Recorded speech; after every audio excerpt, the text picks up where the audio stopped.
भारत में शिरडी साईं बाबा के भक्तों के लिए सबसे बड़े तीर्थ स्थानों में से एक है। साईं बाबा 19वीं सदी के फकीर थे जिनके करोड़ों भक्त हैं। मैं भोपाल मध्य प्रदेश से आया हूँ सपरिवार। हर साल तो एक बार तो निश्चित तौर पे आते हैं और कभी कभी 2 बार भी आ जाते हैं और मन में लालसा रखते हैं। जब जब हमने लालसा रखी है बाबा ने हमारी लालसा पूरी की है। साईं बाबा अन्नदान में विश्वास रखते थे, इसीलिए वो हमेशा जरूरतमंदों को और श्रद्धापूर्ण लोगों को खाना खिलाने की सीख देते थे। और ये प्रथा आज भी श्री साईं प्रसादालय में जारी है, जिसके किचन्स में औसतन हर रोज करीब 40,000 श्रद्धालुओं के लिए खाना बनता है। यहाँ जो खाते हैं उसका एक स्वाद जो है वो एक अलग टाइप का टेस्ट आता है और बड़ा अच्छे से पेट मतलब पूरा भर जाता है। अच्छा लगता है, काफ़ी अच्छा एहसास लगता है। आप ये जाएंगे खाना खाने? बिल्कुल जाएंगे, सब परिवार जाएंगे। ऐसे विजिटर्स के लिए तैयार रहते हुए प्रसादालय का किचन सुबह 7 बजे से ही खाना पकाने की तैयारी कर रहा है।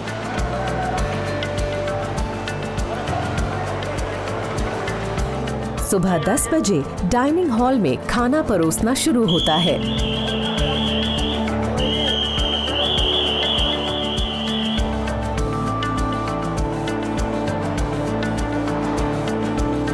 यहाँ की जो भक्त लोगों के बैठने की कैपेसिटी वो एक टाइम में 3,600 लोग बैठ के प्रसाद भोजन का लाभ ले सकते हैं और इसमें एक दिन में कम से कम 35,000 से 40,000 तक भक्त लोग प्रसाद भोजन का लाभ लेते हैं। फेस्टिवल ओकेजन्स में कम से कम उनकी संख्या 80,000 से 1 लाख तक होती है। एक इंसान के लिए सिर्फ 5 से 10 रुपयों की कीमत पर भक्तों के लिए ये खाना बेशकीमती है। इसे प्रसाद माना जाता है, जिसमें परम पूज्य साईं बाबा का आशीर्वाद है। बाबा का मध्याह्न आरती, बाबा का धूप आरती, इसको जो नैवेद्य दिखाया जाता है वो शेष नैवेद्य सभी बाबा के प्रसादालय में जो सब्जी बनती है उसे में डालकर मिला जाता है और वो मिलकर सबको कण कण में प्रसाद मिलता है। इसलिए भक्तों का मानना है कि हम बाबा का प्रसाद लेते हैं और बाबा भक्तों के पेट भराते हैं। खाना प्रसाद के रूप में हम ग्रहण करते हैं, इसलिए हमेशा आते हैं कि साईं बाबा का प्रसाद है करके। खाना टेस्टी एंड हेल्दी भी होता है, ऐसे ज़्यादा ऑयली स्पाइसी ये सब नहीं रहता है इसमें और बाकी ये लोग सब हाइजीनिक मेंटेन करके ही बनाते हैं।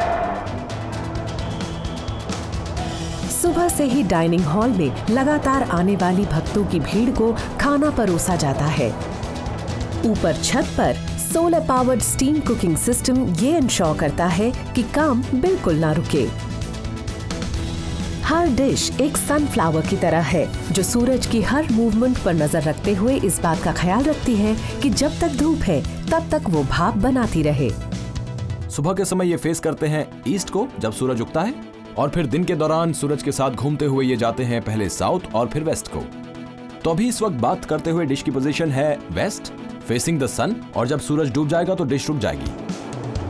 एक मेगा किचन का सोलर पावर पर निर्भर रहना बहुत अच्छी बात है, लेकिन इसमें एक परेशानी भी है। जब खिली धूप ना हो तब क्या होगा? हमें अपने सिस्टम को मौजूदा बॉयलर सिस्टम के साथ इंटीग्रेट करना पड़ा। जब धूप रहेगी तो सोलर स्टीम चलेगा और अगर धूप ना हो तो बॉयलर्स ऑटोमेटिकली चलते हैं और उसी क्वालिटी की वही भाप देते हैं, लेकिन फ्यूल की मदद से। प्रसादालय का बैकअप सिस्टम एलपीजी फ्यूल पर चलता है। ये ना सिर्फ सुबह सुबह के वक्त बहुत काम आता है, बल्कि उन दिनों में भी जब खिली धूप नहीं होती है। कुदरत के दायरे में रहने के बावजूद सोलर पावर ने इस मेगा किचन को मेगा सेविंग्स करने की सहूलियत दी है। प्रसादालय हर साल लगभग 29 लाख रुपयों की बचत कर पाता है। मतलब एक ही दिन में इतनी एलपीजी की बचत है कि एक छोटे परिवार की रसोई के लिए 1 साल से भी ज्यादा समय के लिए काफी है। लेकिन इस मेगा किचन के लिए सोलर एनर्जी अपनाने की सिर्फ यही वजह नहीं है। एक एनवायरमेंटलिस्ट होने के नाते सबसे बड़ी बात यह है कि फ्यूल का इस्तेमाल ना करके एनवायरमेंट को पोल्यूशन फ्री किया जा रहा है। सैकड़ों लोग जो शिरडी आते हैं वो यहाँ का सिस्टम देखते हैं और यहाँ आकर खाना खाने वाला हर साईं भक्त सोलर पावर के गुण गाने लगता है। मैं पिछले 4 साल से रेगुलरली शिरडी आ रहा हूँ और तभी से मैं प्रसादालय में बना खाना ही खाता आ रहा हूँ। इसकी क्वालिटी बहुत अच्छी है।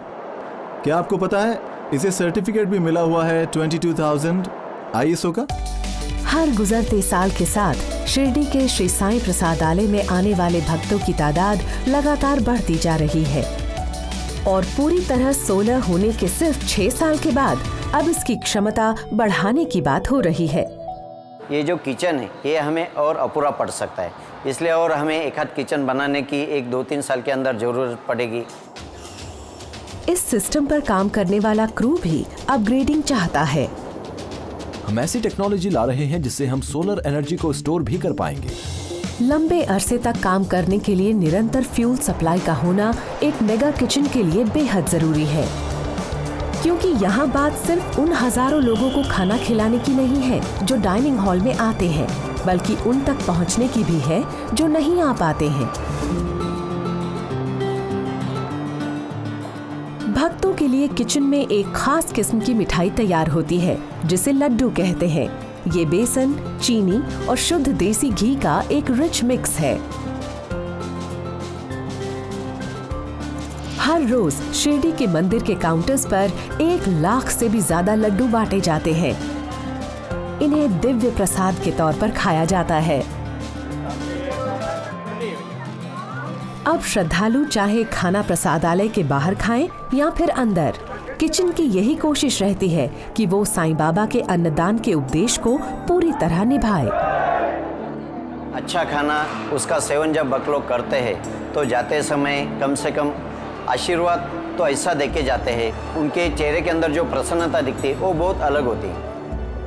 और इसीलिए प्रसादालय के पतीले तब तक खाना पकाते रहेंगे और उसकी डिशेस तब तक घूमती रहेंगी जब तक साईं बाबा के भक्तों के दिलों में उनके प्रति आस्था का दिया जलता रहेगा।